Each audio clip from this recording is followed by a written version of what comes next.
It's nice having you this day. Ladies and gentlemen, welcome to the broadcast over For You Television. The first part in French language with you, Emma Mouto. Bonjour. Good day, Jeffotso. Mesdames, Messieurs, ouvrons ce journal. En Guinée-Conakry, le procès du massacre au stade du 28 septembre 2009 s'ouvrira le mercredi 28 septembre 2022. À quelques jours de la tenue du procès, le ministre guinéen de la Défense, Alphonse Charles White, tente de rassurer les acteurs sur les dispositions prises pour la réussite du procès historique tant attendu. Reportage. 13 ans après le massacre traumatisant du 28 septembre 2009 en Guinée-Conakry, le procès tant attendu par les victimes s'ouvrira finalement le 28 septembre 2022. À quelques jours de la tenue du procès, le ministre guinéen de la Justice Alphonse Charles White assure que toutes les dispositions sont prises en compte pour le bon déroulement du procès. La formation des magistrats qui seront chargés d'examiner le dossier est terminée. En ce qui concerne les inculpés dans l'affaire, le ministère de la Justice précise qu'aucun n'est sorti du territoire national et affirme que toutes les mesures sécuritaires seront prises en compte pour la réussite du procès. Ce procès va revisiter notre histoire et faire en sorte que nous en sortions tous avec une nouvelle vision de la Guinée où l'impunité n'aura plus désormais sa place. Il pourrait permettre au pays d'avancer vers le processus de réconciliation qu'on a tant demandé, a déclaré à la presse le ministre de la Justice Alphonse Charles White au sorti d'une réunion du comité de pilotage du procès. Rappelons que le 28 septembre 2009, des militaires avaient tué au moins 157 personnes et violé 109 femmes dans le stade où étaient rassemblés des milliers d'opposants à la candidature à la présidentielle du chef de la transition à l'époque, Moussa Dadi Camara. L'ouverture de ce procès historique aura lieu pour le 13e anniversaire des événements le 28 septembre 2022. Le président de la transition au Soudan, le général Abdel Fattah al-Burhan, ne se présentera pas aux futures élections censées mettre en place un gouvernement dirigé par les civils. Dans un entretien accordé à un média étranger en marge de l'Assemblée générale des Nations unies à New York, le président a affirmé qu'il ne sera pas candidat à la prochaine élection présidentielle. Reportage. Dans un entretien accordé à l'Associated Press en marge de l'Assemblée générale des Nations unies à New York, le président de la transition au Soudan, le général Abdel Fattah al-Burhan, n'a pas confirmé une prochaine candidature à la prochaine élection. « Je n'ai pas le désir de me mettre en avant comme candidat et je ne veux pas non plus continuer dans ce travail », a-t-il déclaré. Le Soudan est plongé dans la tourmente politique depuis plus de 3 ans.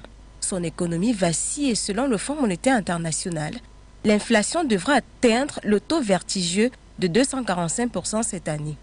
Depuis le coup d'État d'octobre dernier, les manifestants pro-démocratie ont défilé dans les rues pour exiger que les généraux remettent le pouvoir aux civils. Ils ont dénoncé la prise de pouvoir de Burhan qui a eu lieu lorsque les militaires ont dissous le gouvernement de transition du Premier ministre Abdallah Hamdok ainsi que le colonel souverain, un organe de partage du pouvoir composé d'officiers militaires et de civils qui dirigeait le Soudan depuis fin 2019. Le général s'est toutefois abstenu d'avancer une date pour la tenue des élections futures, même s'il avait précédemment déclaré qu'un scrutin pourrait avoir lieu en juillet 2023. Pour le général, l'impasse se situe au niveau des acteurs politiques qui doivent se mettre d'accord sur une date pour les échéances électorales. Il a insisté sur le fait que l'armée ne joue aucun rôle dans ce débat. Il a également balayé d'un revers de la main la supputation qui font état de tension au sein de son propre gouvernement de transition, niant l'existence de désaccords avec le chef adjoint du conseil militaire au pouvoir au Soudan, le général Mohamed Abdan Dagalo, plus connu sur le surnom de Hamedi. Ces dernières semaines, les médias locaux ont fait état de différends entre les deux généraux. Hamedi a récemment admis que la prise du pouvoir par les militaires avait fait échec. Des millions de Soudanais souffrent sous le poids de l'inflation et d'une monnaie, la livre soudanaise, dont la valeur a chuté de façon spéculaire par rapport au dollar américain. Le chef militaire au pouvoir a accusé des pays et des institutions qu'il n'a pas nommés d'être à l'origine de la détériorisation de la situation économique du Soudan. En février 2020, le général Burhan avait rencontré le premier ministre israélien de l'époque, Benjamin Netanyahou, en Ouganda, lors d'une percée diplomatique majeure qui a ouvert la voie à la normalisation des liens entre le Soudan et Israël. Cette rencontre s'inscrivait dans le cadre d'une série d'accords négociés par les États-Unis entre Israël et 4 pays arabes. Depuis, Israël et le Soudan ont établi des relations dans le domaine de la sécurité et du renseignement qui ont permis à des responsables de se rencontrer à plusieurs reprises lors de voyages inopinés. À la suite du coup d'État, l'administration Biden a suspendu une aide financière de 700 millions de dollars destinée à soutenir la transition du Soudan vers un gouvernement entièrement civil. Le département d'État a déclaré que l'ensemble du programme d'aide, qui aurait pu inclure des soutiens additionnels en plus de 700 millions de dollars, avait été mis en pause dans l'attente d'un examen de l'évolution de la situation à Khartoum. À présent, intéressons-nous au sommet extraordinaire de la CEDEAO, des sanctions progressives contre la transition guinéenne. À l'issue d'une réunion à New York tenue le jeudi 22 septembre 2022, les chefs d'État d'Afrique de l'Ouest ont décidé de prendre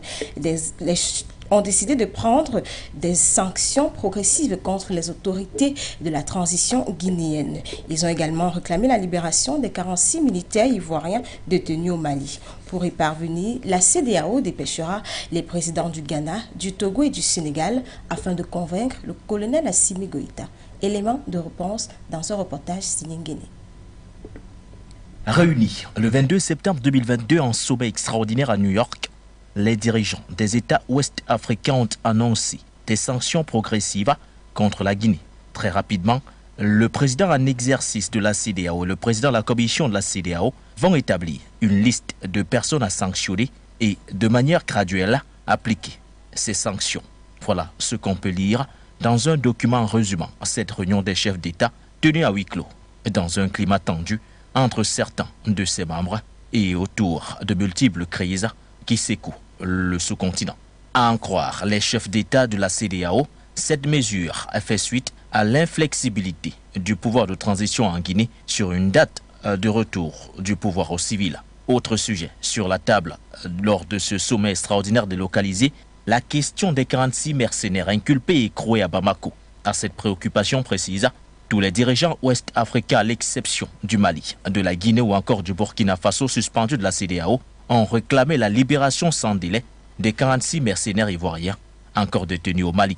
Pour ce faire, la CEDEAO dépêchera le mardi 27 septembre 2022 les présidents du Ghana, du Togo et du Sénégal afin de convaincre le président de la transition malienne, le colonel Assimi Goïta. Opération survie pour le G5 Sahel après le départ du Mali. L'organisation militaire a tenu jeudi 22 septembre 2022 à Niamey au Niger une réunion extraordinaire réunissant les ministres de la Défense et les chefs d'état-major, désormais 4 pays membres. À l'ordre du jour, la mise sur pied d'une nouvelle stratégie de déploiement face aux attaques dans la zone des 3 frontières et relever le départ du Mali. Kouétchou.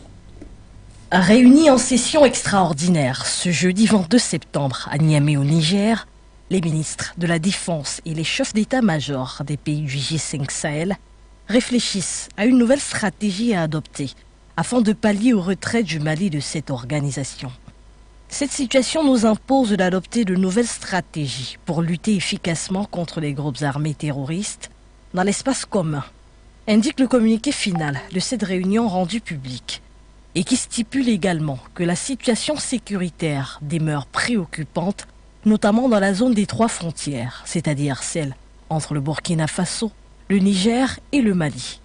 En 5 ans d'activité, le G5 Sahel n'est toujours pas parvenu à contenir la menace djihadiste qui mine la région du Sahel. Depuis le retrait du Mali au mois de mai dernier, l'organisation, désormais constituée de 4 pays, le Tchad, la Mauritanie, le Burkina Faso et le Niger, est en perte de vitesse. Au-delà des difficultés financières, le G5 Sahel souffre désormais d'un problème de cohésion et d'unité d'action. Mise à mal depuis le retrait du Mali, a notamment déclaré Al-Kazoum Indato, le ministre nigérien de la Défense, au cours de cette réunion. En grande partie financé par l'Union européenne, le G5 Sahel a connu le retrait du Mali au mois de mai, justifié selon Bamako par une perte d'autonomie et une instrumentalisation au sein de l'organisation. Aucune précision pour l'heure n'ont été données quant à la nouvelle stratégie adoptée par le G5 Sahel, mais l'on peut relever que Mahamat Idriss Déby du Tchad, actuel président du G5 Sahel, et Mohamed Bazoum du Niger avaient martelé vouloir garder le G5 Sahel en vie malgré le départ du Mali. Merci Kouetu. On reste au Mali. Dans une interview aux médias français, Mohamed Bazoum, président nigérien, a affirmé que le Mali est en danger et à la solde du terrorisme depuis le retrait des forces Barkhane. Celui-ci a cité des zones qui seraient selon lui attaquées dans les prochains jours. Mais d'où tient-il cet agenda? Qu'en est-il réellement de la situation sécuritaire au Mali? Élément de réponse dans ce reportage signé Begoudé Madon. Face aux médias français, le président nigérien Mohamed Bazoum a d'abord relevé que selon lui, le Mali est en danger plus que jamais face au terrorisme, déclarant que la région de Ménaka pourrait être sujette à plus de risques de massacre. Je cite, « Je suis convaincu que les djihadistes de l'EIGS comptent attaquer Ménaka. Ils en sont militairement capables. » Fin de citation. Mais d'où tient-il le programme des terroristes, le président Bazoum? C'est que de son point de vue, la décision de faire partir la force française Barkhane du territoire était une porte ouverte à la fragilité de la nation malienne. Il a clairement déclaré que depuis le retrait de la force française, la situation dans la région s'est dégradée. Et pourtant, cette force Barkhane était répudiée depuis plusieurs mois par les populations maliennes. C'est que l'heure du bilan n'a rien produit de convaincant. Les propos du président nigérien donnent à s'interroger quand on sait que le 15 août dernier, le Mali a saisi le Conseil de sécurité de l'ONU, déclarant avoir des preuves concrètes d'une agression française et violation de son territoire, notamment l'espace aérien, et pire encore, de soutien français aux terroristes. Plainte qui jusqu'ici est restée sans réponse.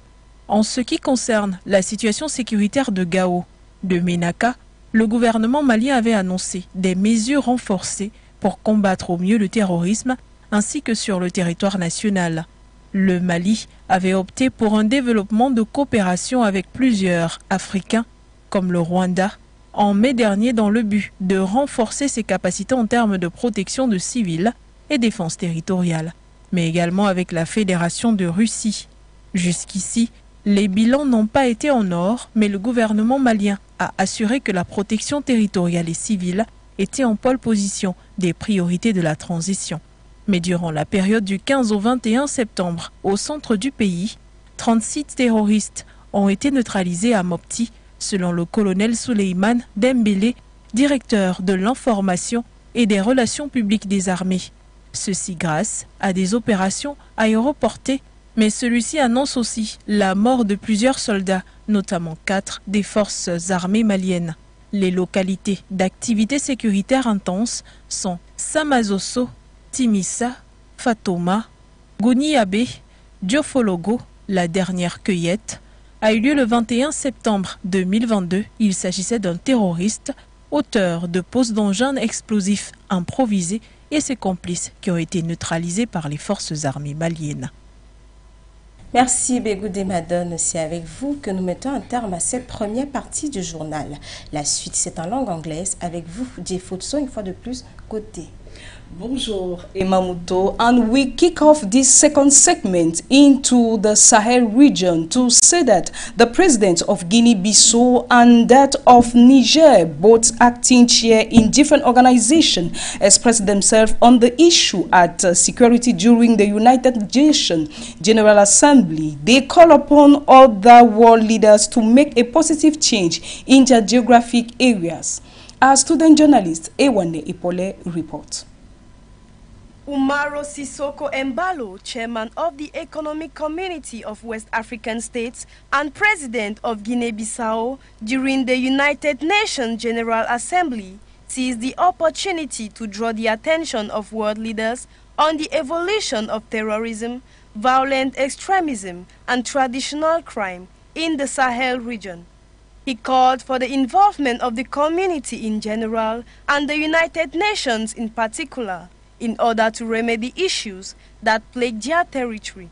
The stability of a large part of our continent in general, and the West Africa in particular, is threatened by insecurity caused by terrorism, violent extremism, and transnational crime. We must necessarily involve the entire international community and the UN in particular. For the president of Niger, who is chairing the high-level panel on security and development in the Sahel, He raised a hand of encouragement to the international community, calling upon them to invest in education to fight against violence, hence prevent terrorism. For him, the act of investing the necessary resources in important domains will prevent violence now and in the near future. The population and the degradation of the climate in combination have created, thanks to the regional disorder following the fall of the regime of Colonel Gaddafi in 2011, the situation of chaos that the countries of the Sahel are experiencing today. We must act by investing in the necessary resources in education to fight against today's violence and prevent tomorrow's violence. In December last year, the African Union and the UN pledged to work together in tandem with ECOWAS and the G5 Sahel to improve the overall response to security, governance and development across the Sahel. The African Union and the United Nations in December 2021 pledged to work together in tandem with the Economic Community of West African States and the 5G Sahel, which brings together 5 Sahelian countries to improve the overall response to security, governance and development across the Sahel. We remained into the Sahel region with you, Ewane Epole, this time around to talk about Malian authorities held a traditional military parade on Thursday, 22nd September 2022 to mark the country's Independence Day in the presence of the head of Guinea's military Colonel Mamadi Doumbouya. This came as West African leaders were in a meeting in New York on the sideline of the United Nations General Assembly. Reports. The West African leaders agreed at the emergency summit to impose gradual sanctions on Guinea's military over its inflexibility in setting a date to return to civilian rule. A summary on the meeting revealed that the leaders agreed on gradual sanctions on a list of people linked to Guinean military who will be identified very soon by the bloc's leadership. It should be noted that the West Africa bloc since the past 2 years has been struggling with a string of military coups in the region. Mali, for example, underwent coups in August 2020 and May 2021, followed by Guinea in September 2021 and Burkina Faso. It should be noted that the West Africa bloc since the past 2 years has been struggling with a string of military coups in the region. Mali, for example, underwent coups in August 2020 and May 2021, followed by Guinea in September 2021 and Burkina Faso in January. The Economic Community of West African States, ECOWAS, has lifted tough sanctions imposed on Mali's military regime, accepting a return to civilian rule in March 2024. However, Mali and Guinea remain suspended from ECOWAS bodies. As a reminder, ECOWAS had condemned the arrest of the Ivorian soldiers and had decided to send the presidents of Ghana, Togo and Senegal to Mali to obtain their release on Tuesday, September 27. We now close this page of the United Nations General Assembly with Sudan. While speaking at the 77th edition, the head of the Sovereign Council of Sudan reiterated his will to ensure peace and a peaceful transition to civilian rule in order to establish real democracy.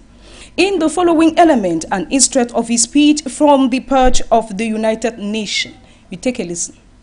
Ladies and gentlemen, I have the pleasure to look over the most recent political developments in Sudan and to reiterate our commitment for peace and a peaceful transition, to establish a real democracy that includes fair, free and transparent elections at the end of the transition period, in order to establish a civilian regime which represents all Sudanese people, and also to promote national understanding and to allow civilians to enter into dialogue and work together. We decided in a communiqué from the armed forces from the 4th of July 2022 to withdraw the military institution from this dialogue and to allow revolutionary political forces to form a civilian government.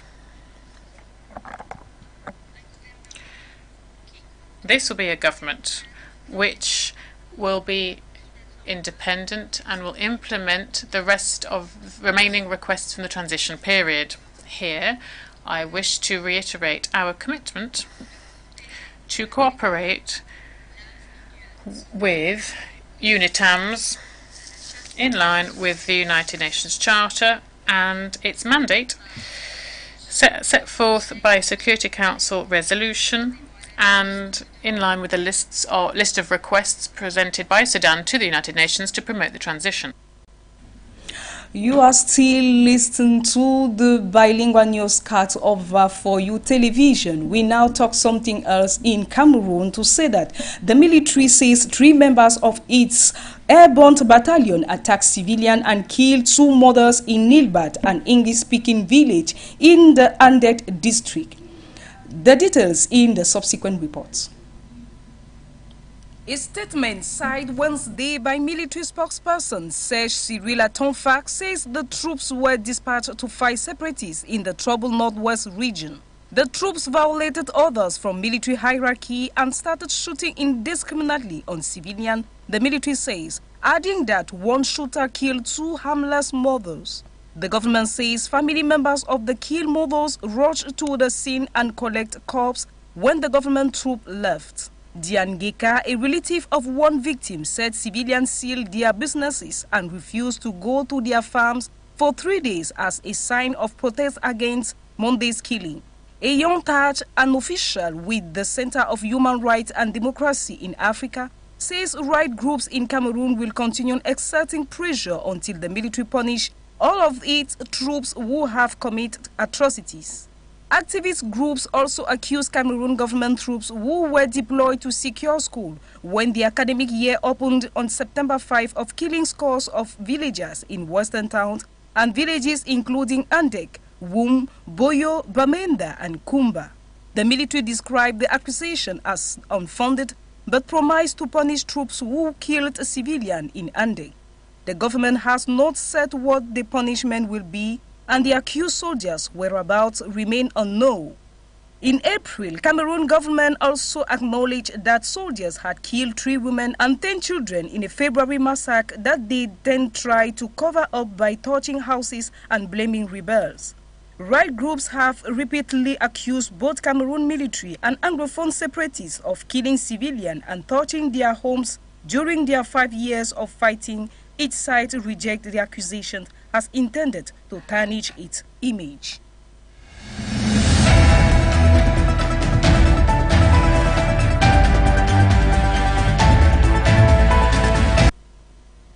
In our sports page, we'll see the African World Cup basketball women to say that Mali suffered their 2nd defeat in as many years as they were thrashed 118 against 58 by host Australia on Friday at the Basketball World Cup.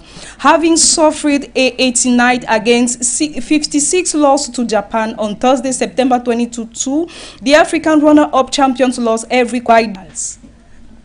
On that, we put a close to this 2nd segment of the news and, of course, the whole edition. Thank you, Emamutu. Thank you, Jefotso. Ladies and gentlemen, stay in company of our numerous programs.